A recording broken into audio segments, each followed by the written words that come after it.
Hey everybody, Captain B-Nard back here with another Wi-Fi battle. So, today we have a battle against Bennett, another random person offline. So, yeah, looking at his team, it looks to be very strong. Yeah, possibly slightly illegal. I don't know if that is technically Uber at this point, but yeah.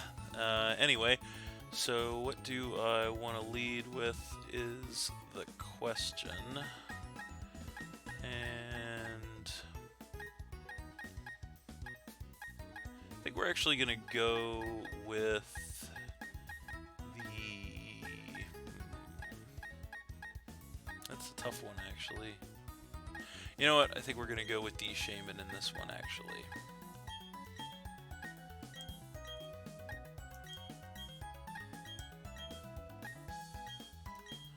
And we'll see how that works out, and we will also not forget to make a quick note of the opponent's team.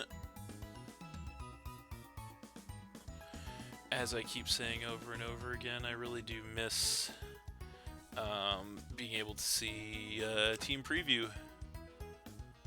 So, but anyway, we'll see how that works out. Alright, so he's going to lead off with the Don fan. That's kind of as predicted, as I do lead off with the Shaman. So, we know this thing is going to be sturdy for sure. There's not really much we can do about that, unfortunately. I think we're just going to go ahead and fire off a Seed Flare. No reason not to. It would knock him to the sturdy if he stays in. So yeah, we'll see what he wants to do here.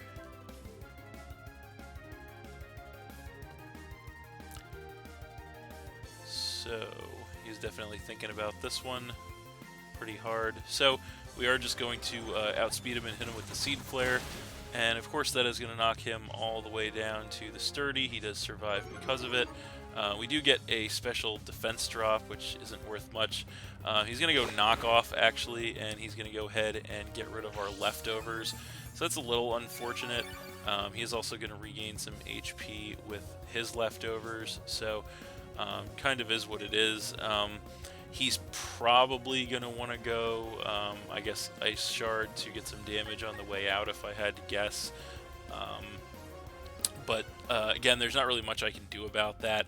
I think we're just going to go ahead and I mean, we could go Leech Seed, but then if he goes Stealth Rock, that'd be pretty bad. So I think we're just going to attempt a Psychic.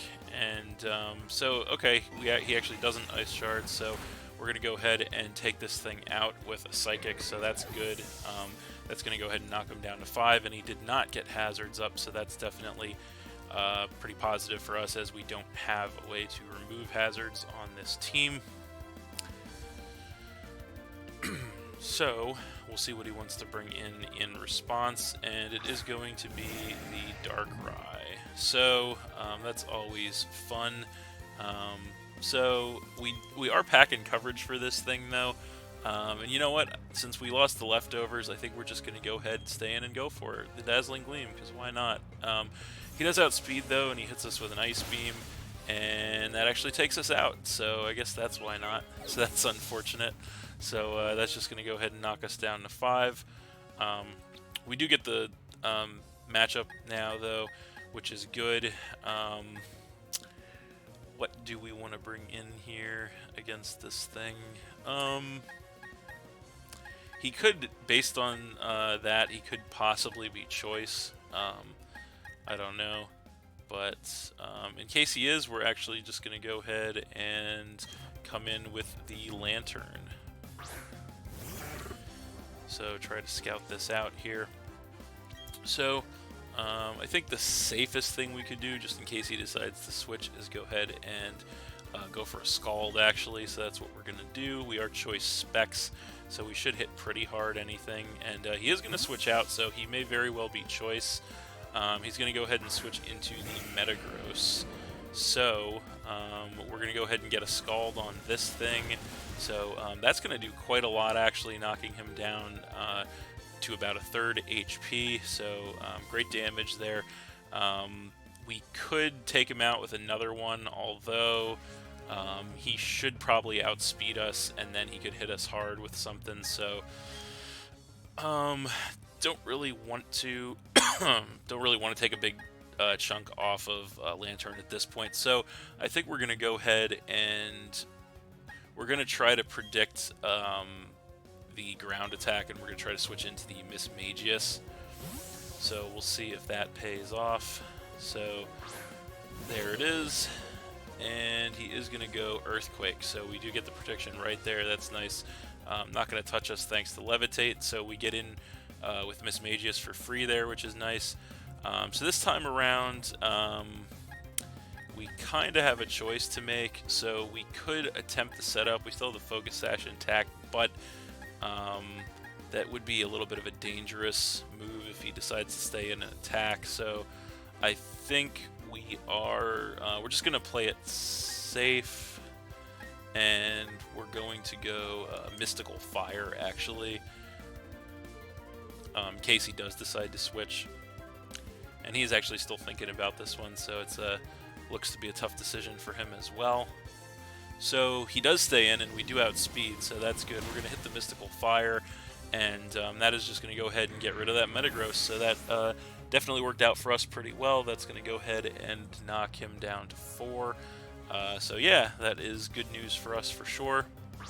So now he's going to come back in with the Darkrai, and so this is definitely a bad match for us.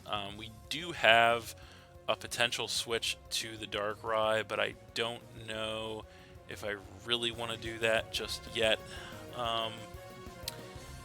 We do have coverage on deck for the Darkrai, so I might want to stay in and attack it, because I don't know if this thing is choice, it can hit really hard, so I don't know if I just want to switch in anything to an attack on it.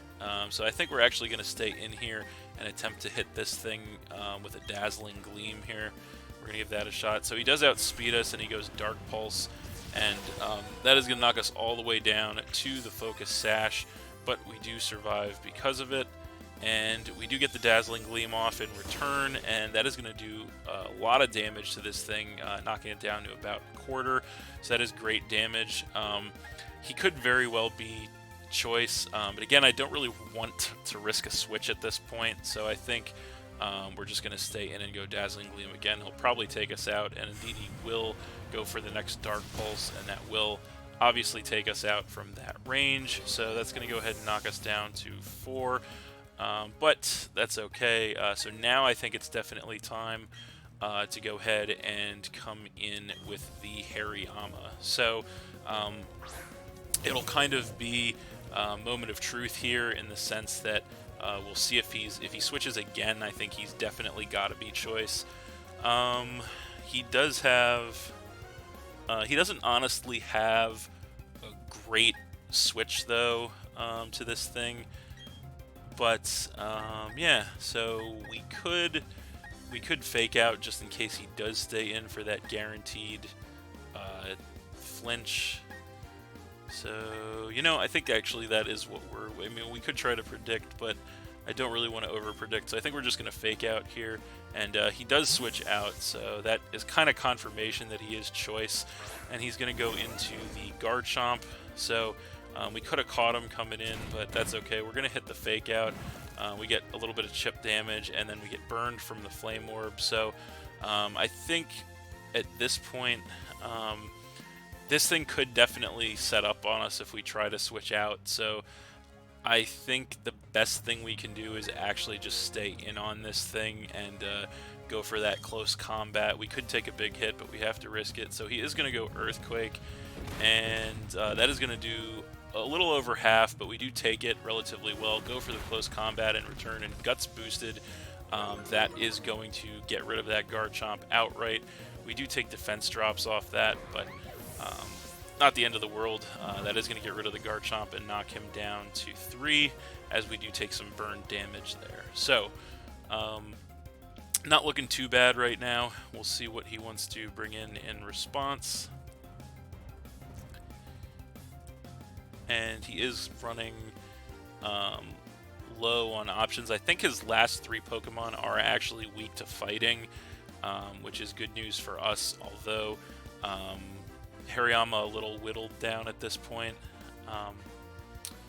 But yeah, we'll see what he wants to do.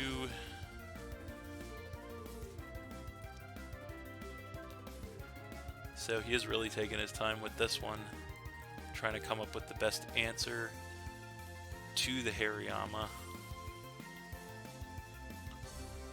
So, what is it gonna be? Alright, so it's going to be the Magnezone. So, that's actually, I think, exactly what I wanted to see, to be honest. So, we do have a great switch for this thing in the form of the Lantern, so we are just going to go ahead and switch straight into that, as we do have a resistance or an immunity to both of his stab moves. So there it is, and he does go Charge Beam, so that is not going to do anything to us via the Volt Absorb ability. So that is great news for us. So, I think we are going to just go ahead and click Scald here. We are Choice Specs, so it should hit pretty hard. He's actually going to go Substitute, so that's interesting. So he activates that, and we are going to hit a Scald on this thing. And yeah, Choice Specs damage is definitely going to be enough to break that Substitute, which is good. And then he is going to go ahead and regain some HP with the Leftovers. So no reason to do anything different this turn. We're just going to go ahead and Scald again. And we will definitely outlast this thing at this rate if it wants to keep going for substitutes, which he does go Substitute again. And we are going to obviously Scald again. And it should definitely be enough to break the Substitute again, and indeed it is. So then he is also going to regain some more HP with the Leftovers. So once again, no reason to do anything different here. We know that we can definitely win a war of attrition with this thing if he wants to keep playing this game. But no, he's going to switch it up into Flash Cannon this turn, and that is going to do basically nothing to us. We do resist that X4, and we go for a Scald in return, and that's going to be enough to just go ahead and take that Magnezone outright. And that's going to knock him down to 2, so that is pretty great news for us, actually. Sitting in a pretty good spot here. So he is going to come back in with the Darkrai. So, yeah, I mean, it is kind of getting down there. We could switch, although I don't know if it's really necessary at this point. It could be a decent idea for the Porygon, but actually that's kind of a decision.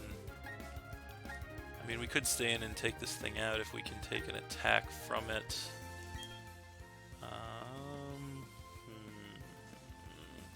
Well, actually that's a good question. You know, I think we are...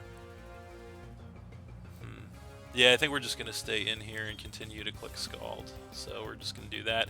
He is going to Dark Pulse, and we do take that, actually. Knocks us down to about a quarter, but we do survive. Fire off the Scald in return, and that will go ahead and finish off that Darkrai and knock him down to just 1 Pokemon. So Lantern putting in some mighty fine work here, as his last Pokemon is going to be that Porygon Z. So he's going to get a download, and that is going to raise his attack. Don't think that is going to help him too much. So yeah, since the last one, no reason to not just go for a Scald again, so that's what we're going to do, as he does go Tri-Attack. So from that range, that will be enough to finish off our Lantern and drop us down to 3, as we do. He does take some Life Orb Recoil, but that's okay. The Lantern more than did its job in that one. So I think, what do we want to come in with here to face this thing? I think we're going to go ahead and go for the Staraptor, actually. So we're going to find out how fast this thing is. So we come in and get the Intimidate to cut this thing's attack. Not really going to matter, more than likely. So we're just going to go ahead and attempt to fire off a close combat here. And he actually does outspeed us, to my surprise. So he goes Ice Beam, and that is just going to go ahead and take our Star Raptor outright. So that actually kind of sucks. So that's going to knock us down to 2 as he takes more Life Orb damage. So he must be a max speed investment in that case. So that kind of sucks. So yeah, I think now we have to go ahead and come in with Aggron. So that's what we're going to do. And do we dare to hope to hit a head smash? That is the question. Quite honestly, I don't think we need to find out the answer to that question. We're going to play it safe and go for the Iron Head instead. So he's going to go Dark Pulse. He has that on deck. And that takes us down by a little more than half. He takes the Life Orb recoil. And thankfully we don't flinch. We hit an Iron Head in return. And it is not quite enough, actually, to take out the Porygon. So this Porygon is definitely putting us back on our heels. After the Leftovers recovery, it looks like it's going to be close as to whether or not we can survive another one, but we have to just stay in and click Iron Head as he goes for a Thunderbolt this time around, and we cannot survive that, unfortunately, so that's going to take out Aggron, dropping us to just 1 Pokemon, and also dropping him into the red, but that's okay. We do have 1 Pokemon left fit to handle the situation, and that is once again the Hariyama. So we are going to come in with that, and we are definitely just going to go ahead and click Fake Out, and from that range, the Fake Out will definitely be enough to go ahead and finish off the Porygon Z, and that is game. Alright, so we're going to win that one 1-0 against Bennett, but that was a very good match, actually. Very close, very competitive. Another one that definitely could have swung either way, but we did fortunately have enough in the tank to get it done.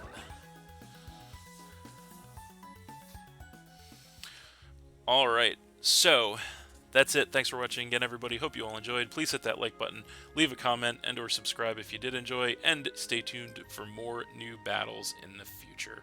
So, that's it, and we'll see you next time.